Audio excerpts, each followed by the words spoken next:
함께 나눌 하나님의 말씀은 신약성경 베드로전서 1장 1절로 12절까지 말씀입니다. 말씀을 제가 받들어서 읽을 때 11절과 12절 말씀은 함께 말씀을 읽도록 하겠습니다. 예수 그리스도의 사도 베드로는 본도, 갈라디아, 갑바도기아, 아시아와 비두니아에 흩어진 나그네 곧 하나님 아버지의 미리 하심을 따라 성령이 거룩하게 하심으로 순종함과 예수 그리스도의 핏부림을 얻기 위하여 택하심을 받은 자들에게 편지하노니 은혜와 평강이 너희에게 더욱 많을지어다. 우리 주 예수 그리스도의 아버지 하나님을 찬송하리로다. 그의 많으신 긍휼대로 예수 그리스도를 죽은 자 가운데서 부활하게 하심으로 말미암아 우리를 거듭나게 하사 산소망이 있게 하시며 썩지 않고 더럽지 않고 쇠하지 아니하는 유업을 잊게 하시나니 곧 너희를 위하여 하늘에 간직하신 것이라. 너희는 말세에 나타내기로 예비하신 구원을 얻기 위하여 믿음으로 말미암아 하나님의 능력으로 보호하심을 받았느니라. 그러므로 너희가 이제 여러 가지 시험으로 말미암아 잠깐 근심하게 되지 않을 수 없으나 오히려 크게 기뻐하는도다.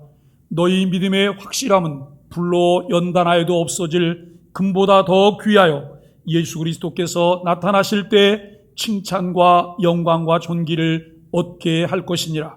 예수를 너희가 보지 못하였으나 사랑하는도다. 이제도 보지 못하나 믿고 말할 수 없는 영광스러운 즐거움으로 기뻐하니 믿음의 결국 곧 영혼의 구원을 받음이라. 이 구원에 대하여는 너희에게 임할 은혜를 예언하던 선지자들이 연구하고 부지런히 살펴서 자기 속에 계신 그리스도의 영이 그 받으실 고난과 후에 받으실 영광을 미리 증언하여 누구를 또한 어떠한 때를 지시하는지 상고하니라. 이 섬긴 바가 자기를 위한 것이 아니요 너희를 위한 것임이 계시로 알게 되었으니 이것은 너희 하늘로부터 보내신 성령을 힘입어 복음을 전하는 자들로 이제 너희에게 알린 것이요 천사들도 살펴보기를 원하는 것이니라. 아멘. 이 시간에는 에일의 양상물이 하나님 앞에 찬양드리겠습니다.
오늘 우리는 2022년도 신년 첫 주일을 맞이하면서 산소망으로 사는 나그네라고 하는 주제와 함께 은혜를 나누기를 원합니다. 의를 위해 박해를 받는 그리스도인은 복된 사람이라고 성경은 말씀하고 있습니다. 고난은 믿음을 자라게 합니다. 하나님이 함께 하심을 경험하게 합니다. 하나님이 주신 생명과 유업, 부활에 대한 소망은 고난을 인내하게 합니다. 우리가 여러분 학교를 다니다 보면 피할 수 없는 것이 시험이고 숙제예요. 숙제를 그야말로 쇠 빠지게 하고도 아무것도 배우지 못하는 사람도 있어요. 숙제를 위한 숙제를 하기 때문에요. 그러나 숙제는 우리로 하여금 공부가 되게 해요. 시험을 치르면서 때로는 코피가 터지지만 아무것도 얻지 못하는 사람이 있어요. 시험은 분명히 우리가 가지고 있는 실력을 향상시키기 위해서 우리에게 주어진 과정이에요. 우리가 고난을 겪지만 그 많은 고난 속에서 아무것도 얻지 못하고 오히려 사망의 음침한 길로 들어가는 분들도 있다고 하는 것 분명히 우리가 마음에 두면서 말씀을 함께 묵상하기를 원합니다. 왕같은 제사장인 우리는 그리스도를 본받아 고난 중에도 사랑과 선을 행하고 은혜를 맡은 자답게 하나님께 영광을 돌리는 삶을 살아야 합니다. 예수님의 12 제자 중 베드로는 항상 수제자로서 열정이 넘치는 사람이었습니다.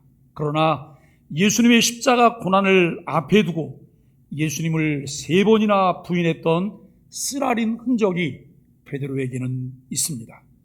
그런 베드로에게 주님께서는 다시 한 번의 기회를 통해 그를 일으켜 세워주시고 하나님 나라의 신실한 일꾼으로 일하게 하셨습니다. 바울이 많은 성경을 기록한 것에 비해 베드로는 베드로 전후서만 기록하였습니다. 로마 제국 네로 황제의 박해로 소아시아 지역으로 흩어진 유대인 신자들을 격려하기 위해서 실루아노의 도움을 받아 이 서신을 씁니다. 영원한 영광에 들어가게 하시는 하나님을 바라보고 그리스도를 본받아 고난 중에도 선을 행하며 믿음의 성숙을 이루도록 당부하기 위해 이 서신을 기록하였습니다. 하나님이 그리스도의 부활을 통해 산 소망을 주시고 말세에 구원을 얻도록 보호하시니 그리스도인은 잠깐 근심하나 크게 기뻐합니다.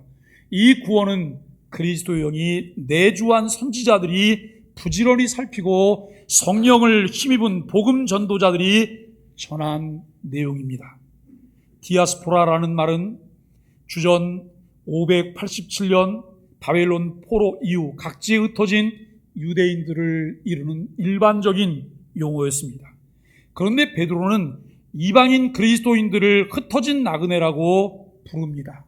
그들은 하나님이 택하신 하늘에 속한 시민이지만 일시적으로 세상에 머무는 사람들이라고 하는 것이죠. 그들은 돌아갈 본향에 대해서 디아스포라들입니다. 베드로전서 3장 1장 3절로 2장 10절은 이 서신의 중요한 첫 번째 단락으로 성도의 이러한 정체성을 설명하고 있습니다. 저는 오늘부터 여러 주일 낮 예배 때 베드로 전서와 후서를 연속적으로 말씀을 나누려고 합니다. 그리스도인들은 그리스도 안에서 구원받고 성령으로 거듭나게 하심의 결과로 세워진 존재들이죠. 이 정체성을 통해 베드로의 종말론적 관점이 부각되는데 그리스도인들의 정체성과 종말론적 관점은 서신 나머지 권면의 기초를 이루게 됩니다. 오늘의 주 본문인 3절로 12절에서 베드로는 그리스도인들이 하나님의 백성이라는 고귀한 신분을 가지고 있다라고 말하고 있습니다. 베드로는 그리스도인들이 하나님 앞에서 자신들의 지위를 높이 평가하기를 원했습니다. 우리는 이미 그리스도 안에서 존귀한 자들입니다. 2022년 하나님과 모든 사람들 앞에서 은총과 귀중히 여김을 받게 되기를 바랍니다. 옆 사람들도 나와 같이 존귀한 하나님의 백성이라고 하는 사실을 우리가 인식하면서 존중하는 것이 필요해요. 하나님, 2022년도에 밟혀지지 않게 해주세요. 하찮은 존재가 되지 않게 해주세요. 하나님과 사람에게 은총과 귀중히 여김을 받을 수 있는 하나님의 은혜를 주옵소서. 기도하게 되기를 간절히 바랍니다. 그리스도인들이 이 나그네로 살면서 찾아오는 시련을 감당해야 하지만 그 가운데서 구원이 지켜졌기 때문에 기쁨을 소유할 수 있었고, 그것이 금보다 더 귀한 참 믿음의 증거가 된다고 하는 것입니다. 그리스도인들에게 임한 이 구원은 구약의 선지자들이 예언하였고 연구하고 부지런히 살폈던 유일한 지위입니다. 베드로는 그의 서신을 통해서 구약의 하나님의 백성과 신약의 그리스도인들의 연속성을 강조하고 있습니다. 베드로는 이 땅에서 나그네로 사는 그리스도인들이 현재 겪고 있는 고난을 이해하기에 하나님이 누구신지를 설명하고 있습니다. 하나님은 세상에서 그리스도인들을 창세전에 선택하신 분입니다. 그리스도인들을 구원하기 위해 놀라운 구원 계획들을 진행하여 구원하셨을 뿐만 아니라 보호해 주시고 회복시켜 주셨습니다. 구원받은 그리스도인들이 이 땅에서 나그네로 살며 성화를 위해 고난까지 허용하시는 최고의 주권자 하나님이시라는 사실을 우리는 확신합니다. 그 하나님께서 그리스도인들에게 미래의 부활의 소망을 주셨습니다. 이러한 그리스도인들의 정체성과 종말론적 이해를 베드로 전후서를 통해서 한 번 더 알려주고 있습니다. 제가 우리 교회 부임해서 4년이 지났어요. 지난 4년 동안 주안점을 두면서 우리가 함께 공부하고 나눴던 내용이 혹시 뭔지 아세요? 기독교의 골격을 이루는 교리에 관한 내용들이에요.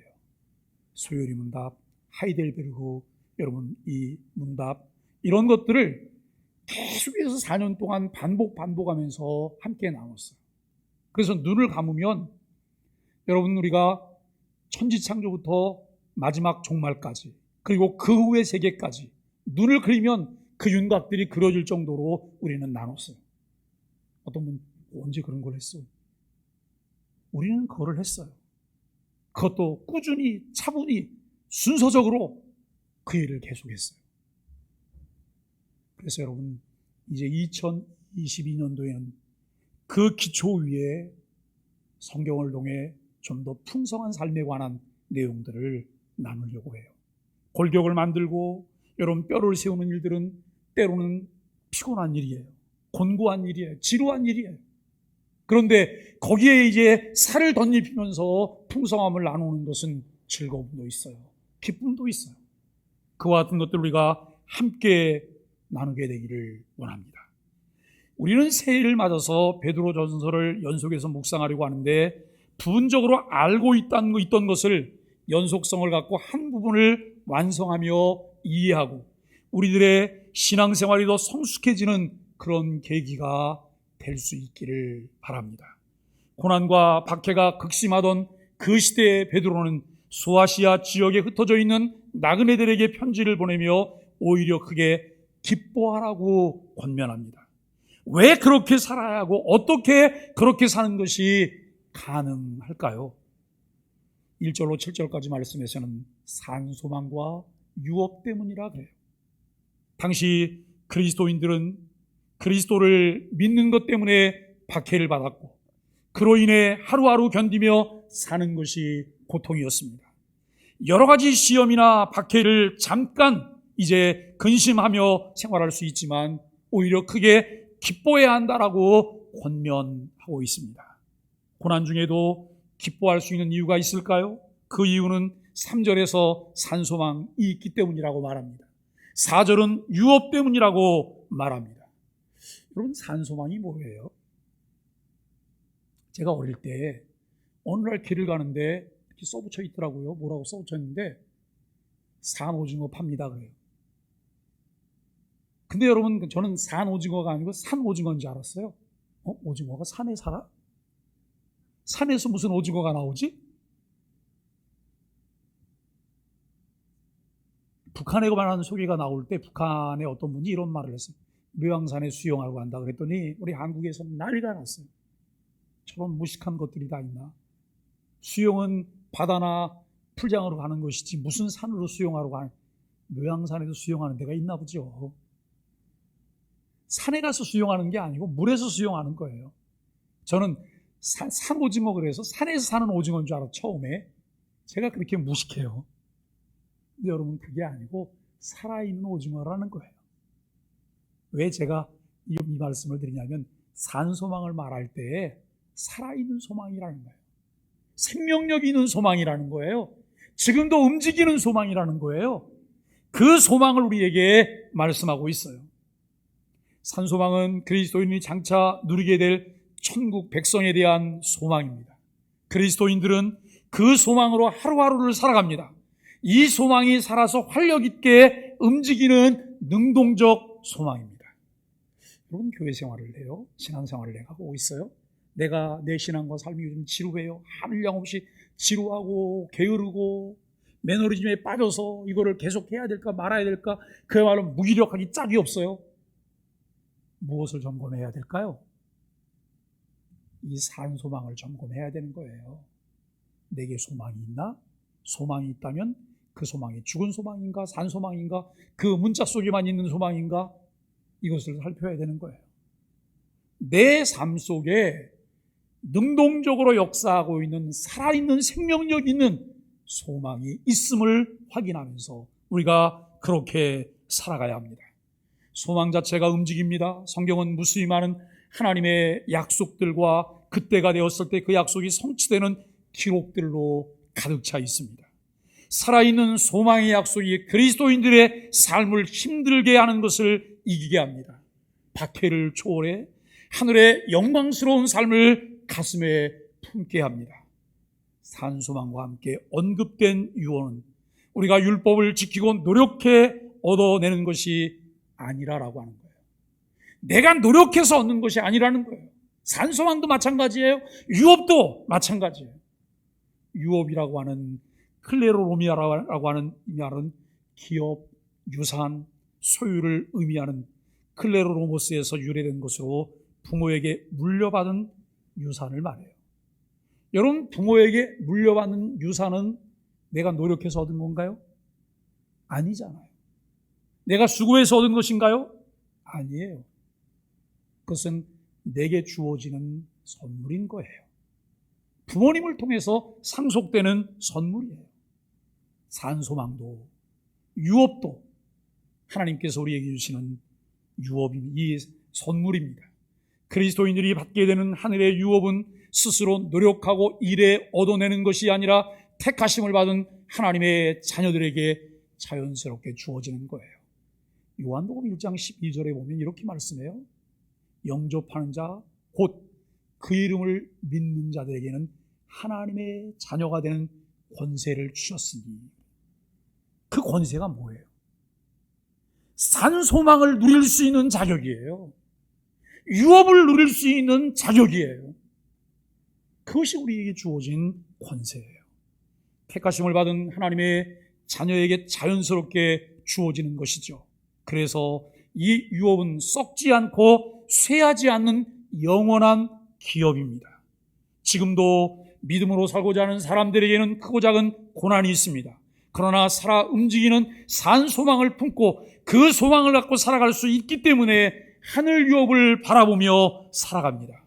그 유업은 우리의 노력으로 쟁취하는 것이 아니라 하나님의 자녀의 권세를 가진 자에게 주어지는 선물입니다. 그것은 그를 믿고 신뢰하는 믿음의 눈으로 보고 손으로 만질 수 있는 것입니다. 8절로 12절은 구원의 확실성이 그 근거라고 말합니다. 베드로는 구약시대의 선지자들의 말씀을 생각해 보라고 합니다.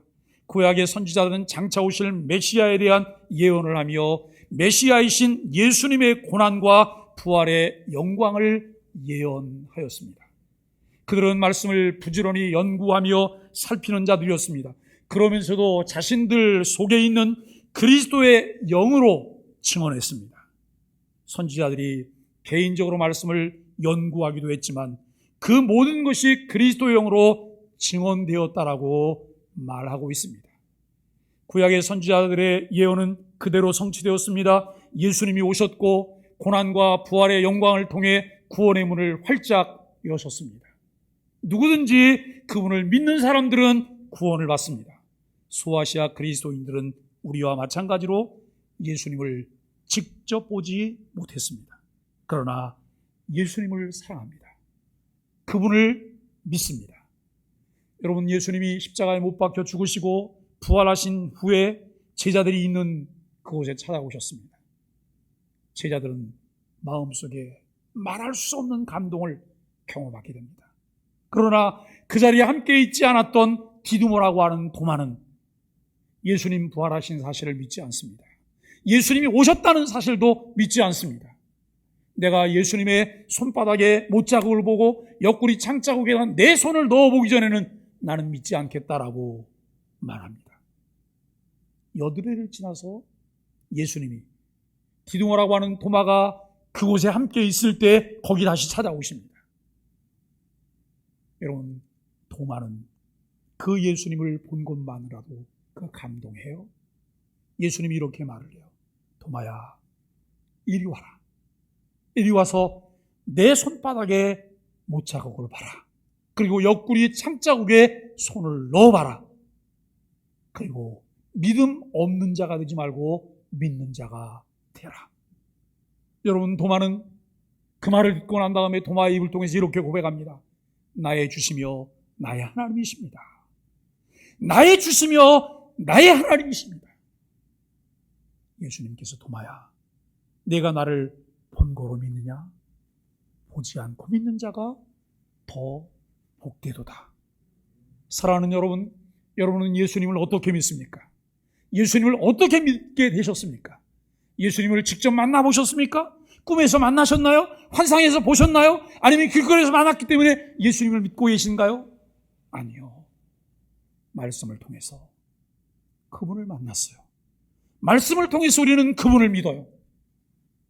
우리는 복된 자들임을 생각합니다. 그리고 말할 수 없는 영광스러운 즐거움으로 기뻐합니다. 구원은 믿음으로 얻게 되는데 그 근거는 이미 구약 성경을 통해 말씀하십니다. 구원의 확신을 가진 자의 삶의 모습은 그의 영광스러움 때문에 즐거움으로 기뻐하게 되는 삶을 사는 것이죠. 세상과는 다른 가치관과 삶의 목적을 가지고 있음에도 이 세상의 어려움에 매몰되지 않고 믿음의 길을 걸어갈 수 있는 이유는 산소망과 유업 그리고 구원의 확실성 때문이 아닐까요? 내 삶이 때때로 힘들어요. 고통스러워요. 고난이 계속돼요. 뭘 하나 봐도 제대로 되는 것이 없어요. 그럼에도 불구하고 내가 크게 기뻐할 수 있는 이유가 무엇일까요? 그것 때문이 아닌 예수 그리스도 때문이잖아요. 예수 그리스도를 믿기 때문이잖아요. 금년에 신앙생활을 통해 예수님을 통한 은혜가 넘치게 되기를 바랍니다. 예수님 때문에 산소망이 넘치게 되기를 바라고 그 산소망으로 인하여서 우리의 삶에서 그리스도의 향기가 나기를 바랍니다. 신앙생활을 하며 시시때때로 요동하며 시험에 빠지는 이유는 무엇일까요? 예수님으로 인해 얻게 된 구원의 확신이 희미하거나 없기 때문이에요. 예수 그리스도를 주로 믿고 하나님의 자녀가 된 기쁨을 확인하면서 말씀 위에 든든히 서게 되기를 바랍니다. 여러분, 우리가 주님을 믿고 하나님의 자녀가 된 기쁨을 확인하면서 말씀 위에 든든히 서면서 더 은혜를 갈망할 수 있기를 바라고 더 하나님을 알아가기를 열망할 수 있는 열심이 우리에게 있기를 바랍니다. 그래서 학교를 1교시, 2교시만 수업하고 3, 4교시는 땡땡이 치는 불량 학생이 아니라 주일을 주일답게 온전히 지켜내실 수 있기를 바라고 교회가 모이는 매 공적인 예배에 내 선택이 아니라 주님의 부르심임을 인식하면서 부르심에 순종하며 나갈 수 있게 되기를 바랍니다. 그것은 선택사항이 아니에요. 그것은 필수예요. 모든 그리스도인들이 지켜내야 될 공동 필수 과목이에요. 그럼에도 불구하고 우리는 자꾸 선을 넘으려고 해요. 마치 내게 선택권이 주어진 것처럼, 내가 주권자인 것처럼 우리가 그렇게 하려고 해요. 여러분, 좀 더 우리가 꾸준히 지속적으로 그리스도 안에서 자라기를 원하십니까? 매일 아침 소망의 아침을 함께 나눌 수 있게 되기를 바랍니다. 꾸준히 따라가시면 그것을 통해서 우리에게 신앙의 큰 유익을 얻게 할 것입니다.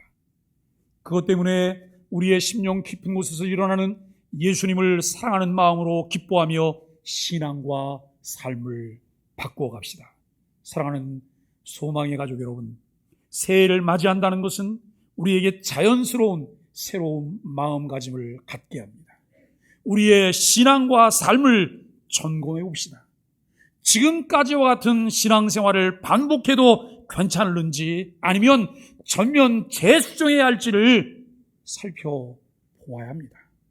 여러분, 2021년도 여러분의 신앙생활이 만족스러우셨어요? 주님 보시기에 주님은 몇 점을 주실까요? 올해도 우리가 여러분 그와 유사하게 그냥 진행하셔도 되실까요? 아니면 금년 새로 시작했으니 우리가 새롭게 시작하자. 여러분, 괴테는 그런 말을 했어요. 첫 단추를 잘 꿰면 그 다음 단추는 자연스럽게 제대로 깬대요. 그런데 이 단추를 이렇게 꿰었다고 생각해 보세요. 아무리 밑에를 찾아도 단추가 나오질 않아요. 풀어서 다시 가야 되는 거예요. 우리가 새해를 시작하면서 새로운 마음의 다짐을 통해서 우리가 새로운 마음가짐을 가질 수 있기를 바랍니다. 우리는 죽은 자 가운데서 부활하신 예수님으로 인해서 산소망을 품고 하늘의 유업을 잇는 은총을 입어야 합니다. 그 구원의 은총은 결코 흔들리지 않지만 우리의 무지함은 그와 같은 것을 누리지 못하게 하고 심한 몸살을 앓게 합니다. 2022년도에는 교회와 함께 소망의 아침과 그리고 공예배를 통해 선포되는 말씀을 마음에 담으며 예수 그리스도의 복음의 가치가 이끄는 대로 함께 살아갈 수 있게 되기를 바랍니다. 그렇게 살아갈 때 우리는 신앙의 성장과 성숙한 그리스도인의 삶을 통해서 우리 안에 예수님의 성품이 투영되는 것을 보는 복을 누리게 될 것입니다. 세상이 알 수 없는 기쁨과 즐거움이 있는 교회 생활을 통해 더 많은 사람들에게 하나님의 미소를 반사해 내리라 확신합니다. 그렇게 살게 되기를 예수 그리스도 이름으로 간절히 축복합니다. 우리 함께 인사하겠습니다. 예수님 때문에 당신이 최고십니다. 우리 소망의 예수 함께 예배할 수 기쁩니다. 사랑하고 축복합니다. 393장 찬송하겠습니다.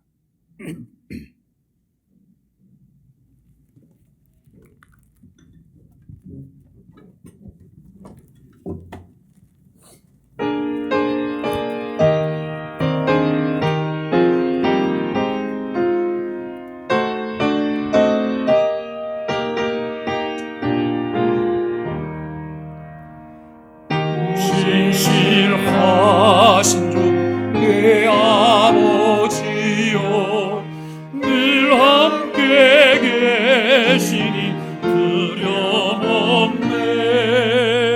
그 사랑 변찮고 날 지키시며 어제나 오늘이 한결같네.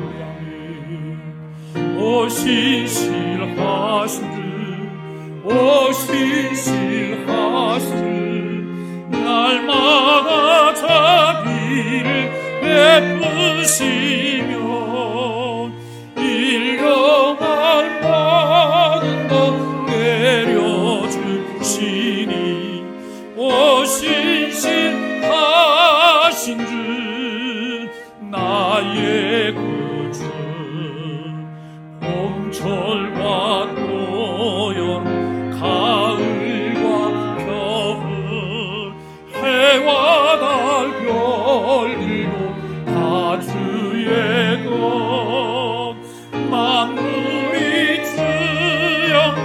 드러내도다.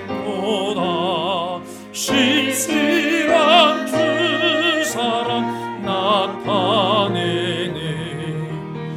오 신실하신 주 날마다 자비를 베푸시며 일용할 모든 것 내려주시니. 오 신실하신 주 나의 구주 내 죄를 사하여 아리하시고 주 친히 오셔서 인도하네. 오늘의 힘내고 내일의 소망 주만이 만복을 내리시네. 오 신실하신 주 오 신실하신 주 날마다 자비를 베푸시며 일용할 모든 것 내려주시니. 오 신실하신 주 나의